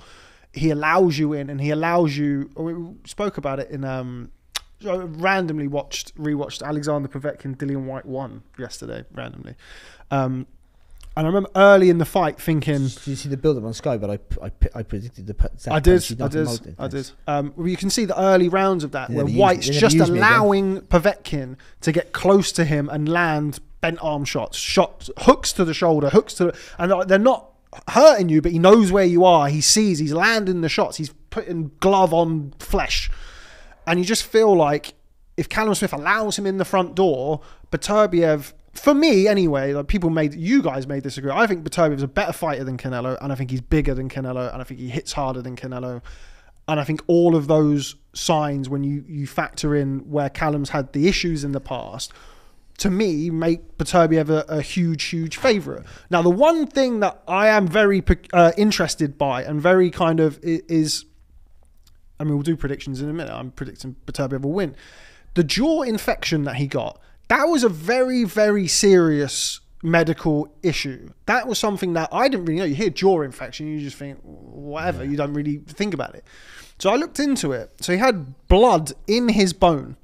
And if the blood gets inside the bone, I don't know how the fuck that happens, and then it gets infected, and then basically goes, it can be life-threatening, not just career-threatening or this or that, and it can affect all sorts, your equilibrium, I'm assuming your punch resistance. That was a really serious injury, not even like a broken jaw. You know how fighters sometimes, like Josh Warrington said it, and other fighters will come in when they have a jaw injury and they think, oh no, I don't know. Josh Warrington said before he boxed Luis Alberto Lopez that he just the first 3 or 4 rounds. Mentally, that's the same with him. And it's not a broken jaw. It's something that's way more serious than a broken jaw. Now, to what extent he had it? He obviously had it to a point where they couldn't carry on with the fight at that point. That's serious. That's very, very interesting. That's to me the red herring in the fight. But you've got to think, unless it's generally done something, that, and we're talking about psychologically, like so all fighters and good fighters at the highest level switch off everything outside of I got to win this fight. Like, I mean everything from my wife's not very well, or no, I can't pay the mortgage, all the problems you've got. Really, when you come to a fight, you have to be, I say boxers are the most selfish people on the planet, because you have to be. For those 36 minutes, you just got to be so think of nothing but, oh, am I going to win this fight? So you can't, if that's still in your head, maybe you shouldn't be boxing in the first place. That's what, I don't think that'll be an issue. If you're on about it always affects his brain. If it's affected him in sparring, his preparation, that might be a problem. That's it could be one of those things. But exactly. you never know. Like it could be a physical issue. But I would say, but mentally, no. He's not a better fighter than Canelo. I think he's bigger, stronger, and all the rest of it. I don't think he's an actually better fighter. I think he's better. I think he had 300 amateur fights, world amateur champion. I think he's as a professional, I think Canelo's a much better fighter. I'll fight you for it. Because you'll win. I'm Canelo because I'm much smaller than you. I mean, he hasn't had the... He hasn't had the opponents. He scared the shit out of everybody when he battered Tavoris Cloud. And we all remember it. Yeah, we did that fight. Yeah, we did. Go watch that the other day as well. Listen to you guys. But I was a bit obsessed with him when he turned pro, Beterbiev, because you see him in the amateurs, and obviously he was a bit unlucky with the Olympics because he ran into Usyk in the quarterfinals, didn't he? And it was fascinating that he ended up signing with Yvon Michel originally in Canada, and how did they get him over there? But that was at a point where Canadian boxing was like Butte ended up over there, and later Alvarez turned it up there, and Oscar Rivas, and Donny Stevenson, and guys like that. So he's kind of, I went really, really deep into the background because I just found him a really interesting case. But he hasn't had those really big fights, and the one that is out on the horizon for him obviously is Bivol, so I don't think there's ever going to be any problem with his focus either, which is always important. I mean, one thing you do have to say for Callum as well, though, is that he really can punch.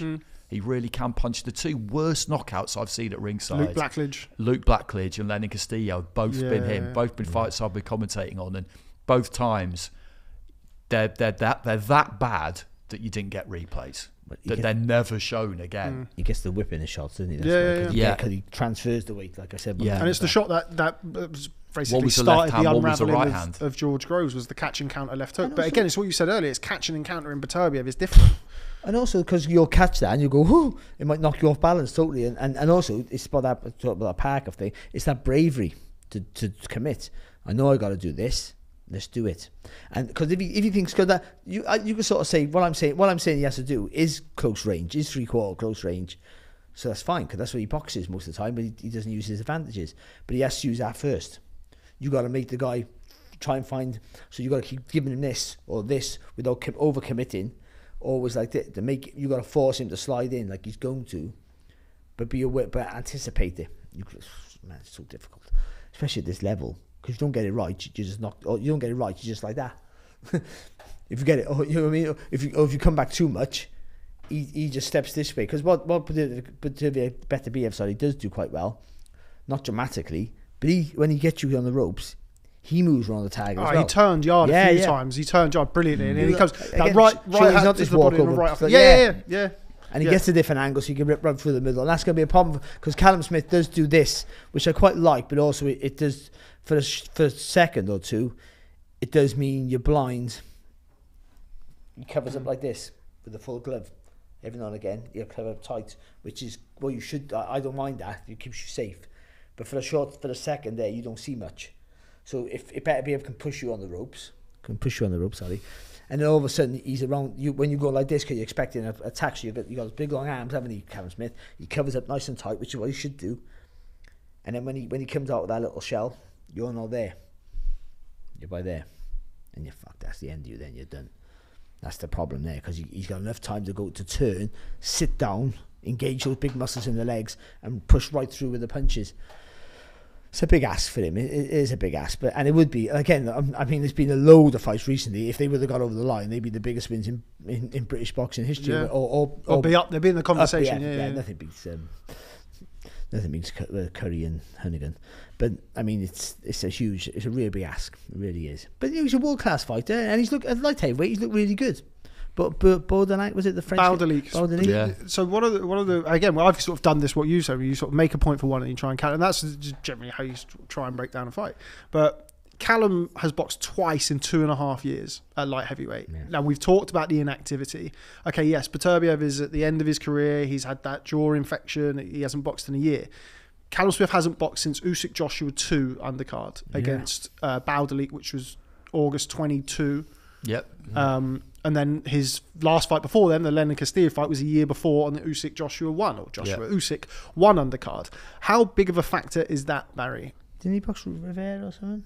He boxed Lennon Castillo, and then because he was due to box, and then he boxed Lennon Castillo, and then he boxed September 2020. Yeah, and then he boxed Baudelik, and then he was supposed to box Beterbiev. That got pushed, and I think they were trying to get a fight for him, but it didn't happen. He couldn't. How big of a factor is that? I mean, it's not ideal preparation. Particularly, we've spoke about it with Wilder and Spence and those guys. And getting used to just. Again, getting your eye in and all the rest of it, you've got to be, the training helps, and if you're keeping yourself in shape, all that helps plenty. But it means you've got to do a lot of hard sparring. I mean, real competitive hard sparring, and still that's not 100% because the gloves are bigger and the head guards and all that, and so the perception's not always the same. So the busier you are, the better. It is that, but the other guy's not mega busy either. So I don't think it. I think it boils down to who's the better fighter. I don't think it will. We'll look back and go, if he would have been more active. I mean, I can make that excuse about my loss, couldn't I? But in reality, we know what happened and what was going to happen, and I think this is what's going to be on Saturday. I think it's going to be just a case of he's coming up against a guy who might be older, but has he had a really punishing career? No.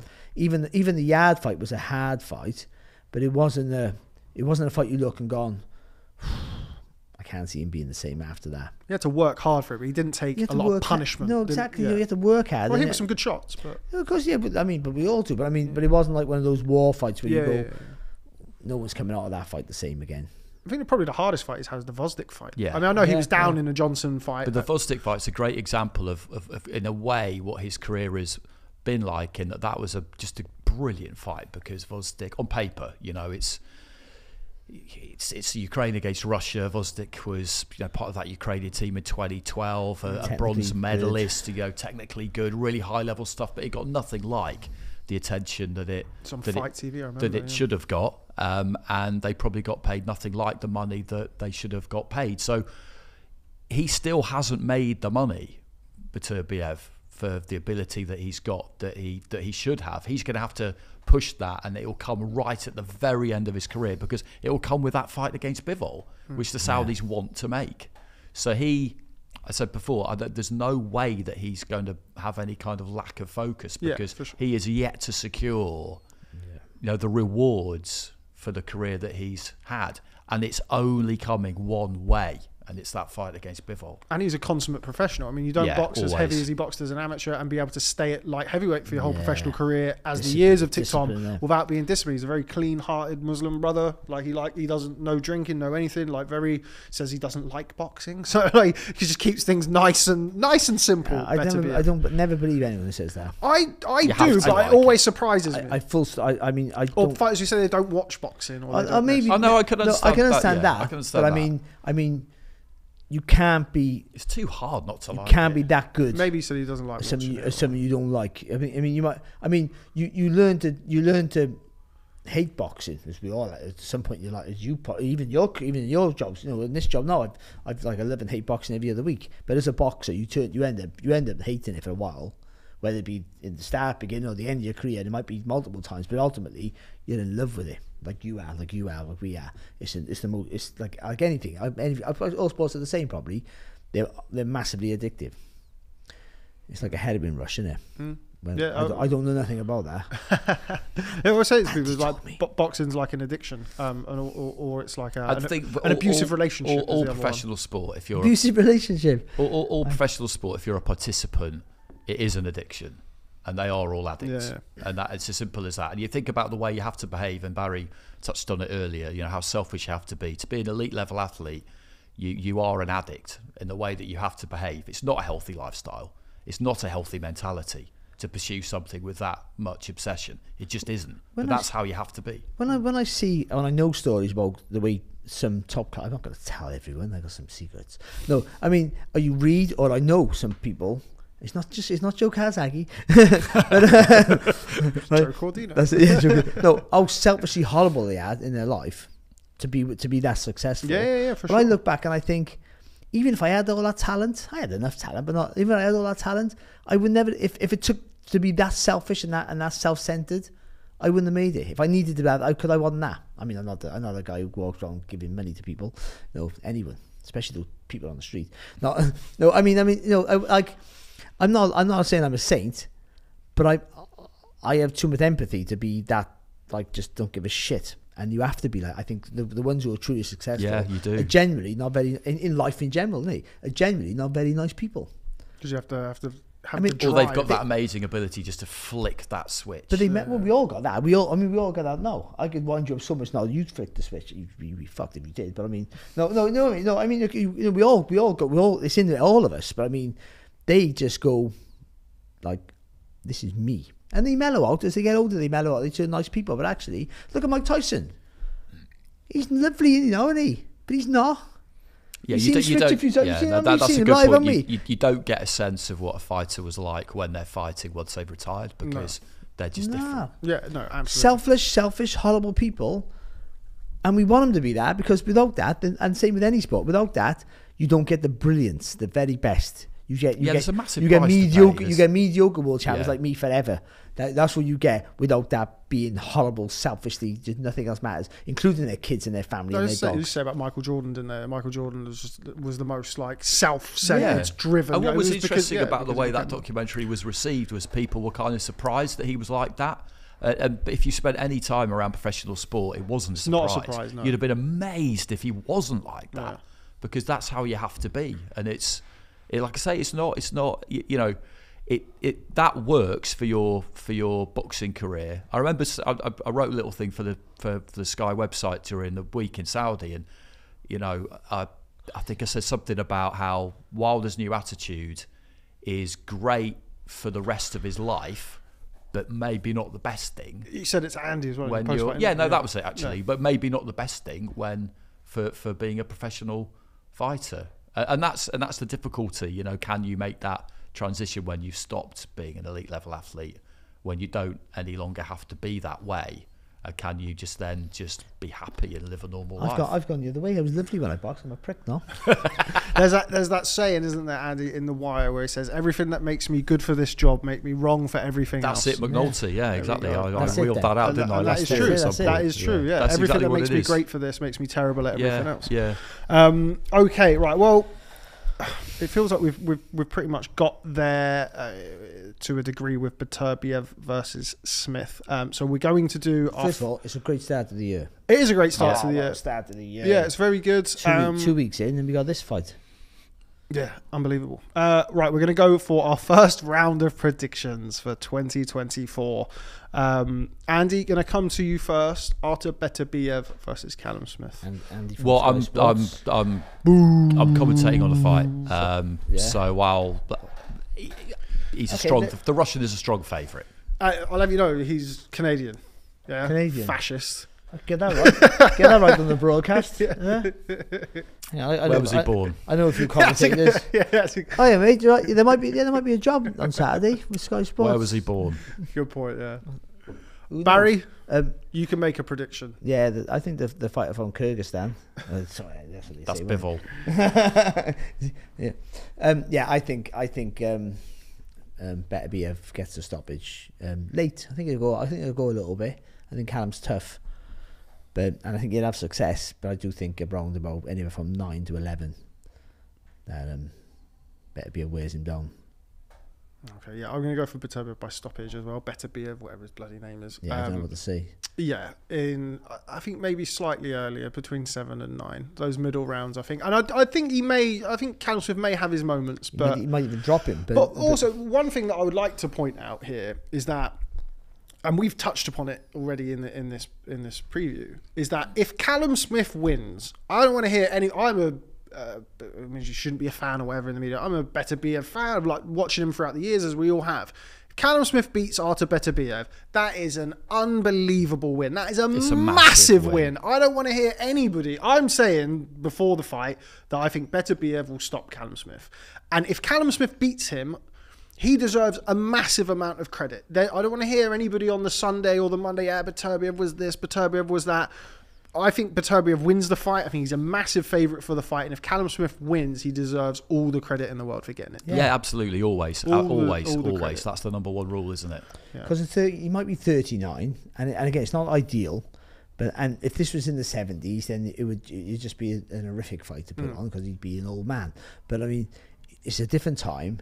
And he hasn't shown a massive decline. I think that's one of the biggest myths, this whole Beterbiev's on the slide stuff. We started hearing it in the Adam Dines fight, which obviously went a few rounds. And then before Joe Smith Jr., his but there should be career best performance. There should be, and there might be. But either way, even if there is a massive decline, even if he's got old overnight, that's just life, isn't it? Yeah. And there's no evidence of it to this point. No. In which case, he deserves all the credit in the world, Callum Smith, if he does get the win. Stephen Fulton, he didn't sleep right the night before the Ngannou fight. I'm making this up, but we can all pick. I can pick reasons why I lost my fight. Let's go on forever. Ultimately, if he wins the fight away from home, it's one of the biggest wins by a British fighter ever. It is, for sure.